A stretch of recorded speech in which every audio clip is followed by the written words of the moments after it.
So here we go with the egg wash, and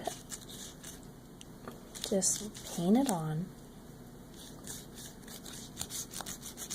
I really feel like this helps the integrity of the pie. My mom saw me doing this and said, "Oh, I don't do that." And I said, "Yeah, I know."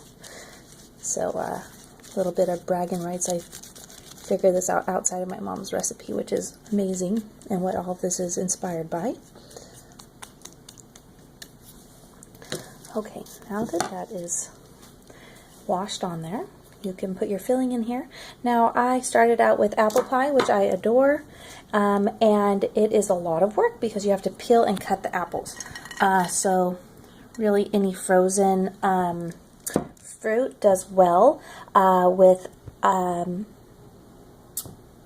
cup, half a cup to a cup of sugar, depending on how sweet it is, and half a cup of flour, and then that's the minimum. But you can also put nutmeg, cinnamon, salt, lemon juice, whatever combination you like, and mix the dries and mix it into the wet, and then pour that in, which I'm going to have to pause this to pour it in. Apparently I need 2 hands to do so.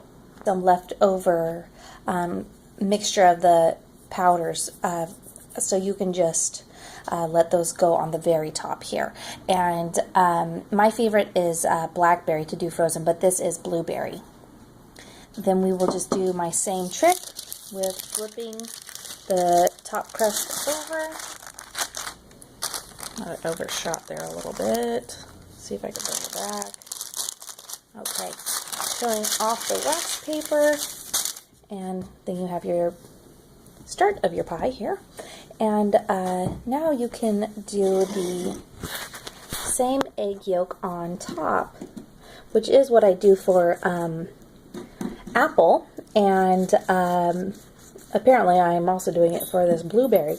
But for blackberry, I typically will do a milk wash, and it doesn't get as golden this way, so I do really like the egg wash better. But I guess you're supposed to do milk with the blackberry, which I do like as well. And then I'll put some sugar on top. Gives it a little extra sweetness because the blackberries are rather tart. Okay, so now that we have that washed on there, we can get our fork here. And this is where we're going to start pushing the 2 edges together. Just kind of crink it. I didn't realize how much I really do use 2 hands for this, because if you have some extra crust on there, you want to get that off before you continue crimping them together. So here we go. Use the egg to help you with this, and it also will make your crust nice and brown and crispy if you have all this yummy yolk on here.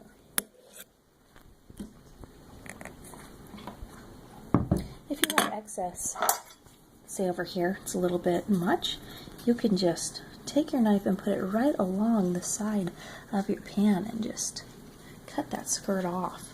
You can go all the way around to do that. Okay. Okay, so now that it is all crimped around the edge, you do need to let it vent, so you can do a cute little design on top. And sometimes I'll get really inspired and try to use a cookie cutter to cut a shape out, but tonight we'll just do a little bit of holes here in the middle and a little star.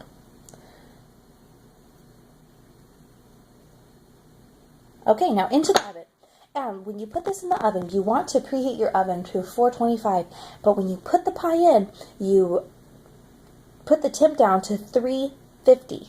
And that also just helps the integrity of the pie crust on the bottom. And you want to cook it for an hour. If your crust seems to get along the edge a little bit too brown, you can get tin foil and make a little tint around it. But I usually just let it get nice and crusty right around the edge because I like that part.